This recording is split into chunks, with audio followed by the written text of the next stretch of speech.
होली शब्द होलिका से बना है, जो हिरण्यकश्यप नाम के एक राक्षस रूपी राजा की बहन थी और हिरण्यकश्यप के पुत्र का नाम था प्रहलाद। प्रहलाद हिरण्यकश्यप का पुत्र होते हुए भी भगवान विष्णु का परम भक्त था और यह बात प्रहलाद के पिता और हिरण्यकश्यप को बिल्कुल पसंद नहीं थी, क्योंकि हिरण्यकश्यप एक राक्षस था और एक राक्षस का पुत्र भगवान विष्णु का भक्त कैसे हो सकता है, यह बात हिरण्यकश्यप को ठीक नहीं लगी और वो अपने पुत्र से घृणा करने लगा। और इस घृणा में उसने कई बार अपने ही पुत्र प्रहलाद के प्राण लेने की कोशिश की और जब वो अनेकों प्रयास के बाद भी असफल रहा तो फिर हिरण्यकश्यप ने अपनी बहन होलिका के साथ अपने पुत्र के प्राण लेने की योजना बनाई। अब होलिका के साथ क्यों? क्योंकि होलिका को यह वरदान प्राप्त था कि वो अग्नि में भस्म नहीं हो सकती और इस वरदान का फायदा उठाकर हिरण्यकश्यप ने यह आदेश दिया कि होलिका उनके पुत्र प्रहलाद को अपनी गोद में लेकर आग में बैठ जाए और जब इस आदेश का पालन हुआ तो प्रहलाद तो इसके बाद भी बच गए, लेकिन प्रहलाद की जगह होलिका वरदान होते हुए भी अग्नि में भस्म हो गई और इससे हिरण्यकश्यप को यह समझ में आ गया कि कभी भी बुराई से अच्छाई को भस्म नहीं किया जा सकता और अच्छाई की हमेशा जीत होगी। और इसलिए होली के त्योहार को भी दिवाली की तरह बुराई पर अच्छाई की जीत के प्रतीक के रूप में देखा जाता है और कहा जाता है कि आपके आसपास जितनी भी बुराइयां हैं, आपके मन में जितनी भी बुराइयां हैं, वो आप होली के मौके पर अग्नि में भस्म कर दीजिए। वैसे इस बार की होली दो और कारणों से बहुत खास है, आपने सोचा भी नहीं होगा। इनमें पहली वजह यानी पहले बदलाव को आपने भी नोटिस नहीं किया होगा। समाज में देखिए, जब बदलाव आता है तो धीरे धीरे आता है और इस बार एक बहुत बड़ा बदलाव होली के मौके पर हमें देखने को मिला है। आपने देखा होगा कि हर बार होली के मौके पर एक खास नैरेटिव गढ़ा जाता था और देश के लोगों से पानी बचाने की अपील हर बार की जाती थी। इसमें बड़े बड़े सेलिब्रिटीज टीवी पर आते थे, सोशल मीडिया पर आते थे, खिलाड़ी, सोशल मीडिया के इन्फ्लुएंसर्स आपको आकर बताते थे, अपने संदेश देते थे कि इस बार होली पर आपको पानी की बर्बादी नहीं करनी है। लेकिन क्या आपने नोट किया कि इस होली पर इस तरह का कोई नैरेटिव किसी सेलिब्रिटी ने आप तक नहीं पहुंचाया और इस तरह की कोई अपील इस बार नहीं की गई और यह हमारे समाज में, हमारे देश में एक बहुत बड़ा बदलाव है। और इससे यह पता चलता है कि अब भारत के लोग जागरूक हो रहे हैं और वो अपनी संस्कृति और त्योहारों की ट्रोलिंग को अब और ज्यादा स्वीकार नहीं करेंगे। दूसरा, इस बार की होली 3 बातें आपको भी सिखाती हैं जो आपको याद रखनी चाहिए। पहली बात यह कि इस बार होली के मौके पर आपको रंगों से नहीं बल्कि रंग बदलने वाले लोगों से सावधान रहना है। दूसरी बात यह कि अगर आपके पास पॉजिटिविटी का डिटर्जेंट पाउडर नहीं है तो आपके मन और मस्तिष्क पर लगे नेगेटिविटी के दाग आपको बीमार बना सकते हैं। और तीसरी बात यह कि जीवन में रंगों का महत्व भी समय के हिसाब से तय होता है और इसीलिए कहा गया है कि समय समय की बात है, कल जो रंग थे आज वो दाग हैं। वैसे इस दुनिया में 2 रंग ऐसे भी हैं जो सबसे अलग हैं और वो रंग हैं ब्लैक एंड व्हाइट। ये रंग किसी भी चीज को पूर्णता से देखने के लिए आवश्यक हैं और आपकी मदद करते हैं। जब आप कोई भी तस्वीर देखते हैं तो उस तस्वीर को, उसके दोनों पहलुओं को देखने में ये आपकी मदद करते हैं और इसीलिए हमारे इस कार्यक्रम का नाम भी ब्लैक एंड व्हाइट है और इसमें हम आपको देश और दुनिया की सभी खबरों को ब्लैक और व्हाइट में करके दिखाते हैं।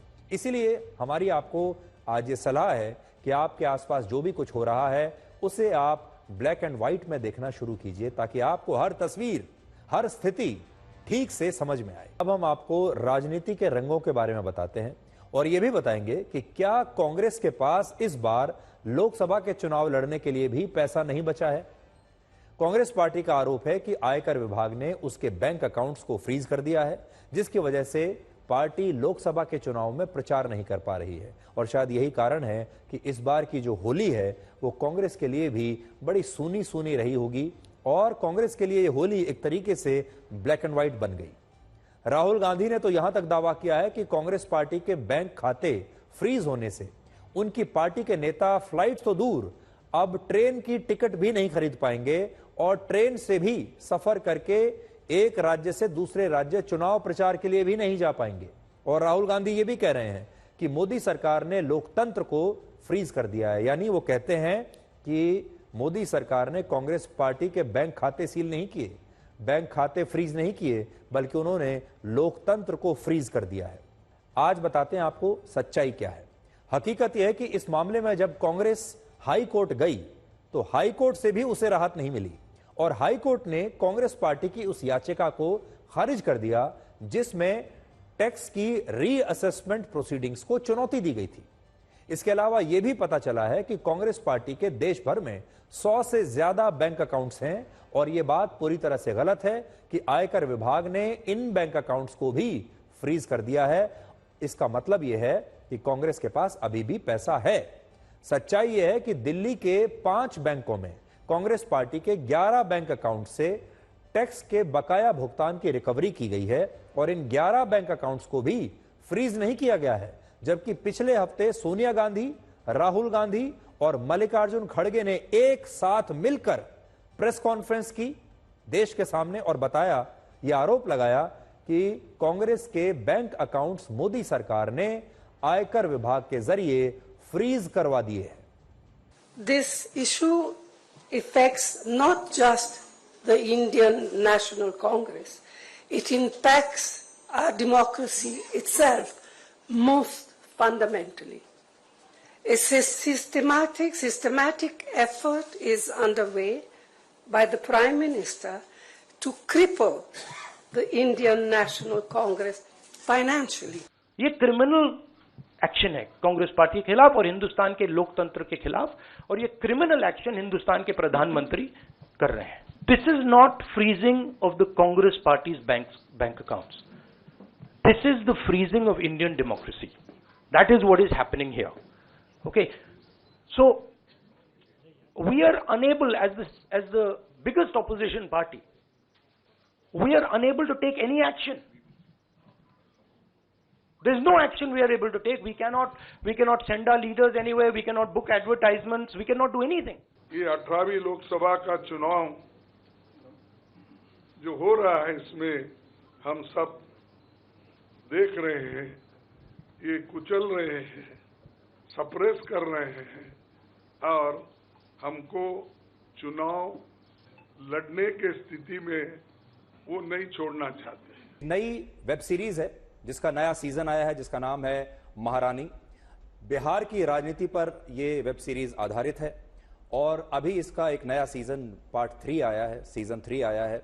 और कहानी कुछ ऐसी है, ये बिहार की राजनीति पर आधारित है, जिसमें बिहार के एक मुख्यमंत्री अपनी चौथी पास पत्नी को अपनी जगह मुख्यमंत्री बना देते हैं और उसके बाद ये चौथी पास जो मुख्यमंत्री हैं महिला, ये बिहार के बड़े बड़े नेताओं को धूल चटा देती है। तो स्वागत कीजिए राजनीति की महारानी यानी रानी भारती यानी हुमा कुरैशी का। हुमा जी, आपका बहुत बहुत स्वागत है। थैंक यू, बहुत बहुत धन्यवाद। आजकल तो राजनीति का पूरा माहौल है जी, और ऐसे माहौल में आपकी ये जो वेब सीरीज है इसे लोग देख रहे हैं। आपका जो किरदार है रानी भारती का, और आप देखिए कि आज वो रानी भारती के किरदार में ही आपको यहां नजर आ रही हैं।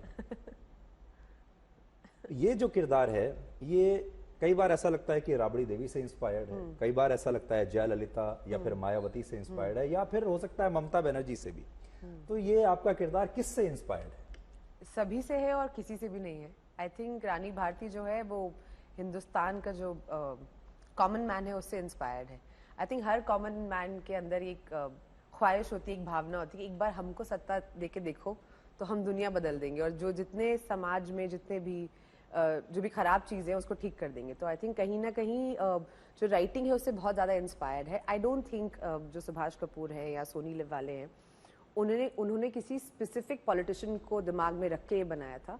ऑफ कोर्स जब सीजन बनाया तो बहुत लोगों ने बोला कि अरे ये तो एकदम राबड़ी देवी जैसा है, बट एक्चुअली जब लोगों ने काफी कुछ राबड़ी देवी की कहानी से मिलती है। बिल्कुल भी नहीं एक्चुअली, आप तो मतलब इतना जानते हैं पॉलिटिकल स्फीयर में, खाली बस एक वो चीज थी कि एक हस्बैंड वो अपने पति की जगह उनको जी बस खाली वो स्टार्टिंग पॉइंट वो था, बाकी तो दोनों कहानियां बहुत अलग हैं, बहुत ज्यादा अलग हैं। जब कोई किसी नेता का रोल करता है तो देखिए रेफरेंस पॉइंट बहुत सारे मिल जाते हैं, क्योंकि हमारे देश की राजनीति नेताओं से भरी पड़ी है। बिल्कुल, आप बहुत सारे उनको देख सकते हैं, ऑब्जर्व कर सकते हैं, स्टडी कर सकते हैं। लेकिन जब एक महिला नेता, वो भी बिहार की, आपको एक रोल उसका निभाना है, तो आपने क्या तैयारी की और आपका रेफरेंस पॉइंट क्या था कि किसके जैसा दिखना है आपको? नहीं, ऐसा कोई रेफरेंस पॉइंट था नहीं। मेरी ख्वाहिश सिर्फ ये थी कि जब लोग ये देखें तो वो किसी भी नॉर्मल नेक्स्ट डोर महिला से उसको आइडेंटिफाई करें। हम लोग ना क्योंकि मैं तो अपने आप को फेमिनिस्ट मानती हूँ, तो मुझे लगता है कि हम लोग ना बहुत कम वैल्यू देते हैं जो घर पे महिलाएं काम करती हैं उनको, कि एज इफ उनके कोई वर्थ नहीं है या उनमें इंटेलिजेंस नहीं है। अगर कोई अंग्रेजी में बात नहीं कर पाता तो मतलब वो ज्यादा इंटेलिजेंट नहीं है। एक उस तरह की धारणा है लोगों के अंदर। तो मेरा सिर्फ ये था कि हर इंसान जब इसको देखे तो लगे हमारे बगल में कोई पड़ोस में कोई रहती है, बिल्कुल वैसी हैं, और अगर वो चीफ मिनिस्टर बन के कुछ कमाल की चीजें कर सकती है तो हम क्यों नहीं कर सकते। तो थॉट प्रोसेस वो था।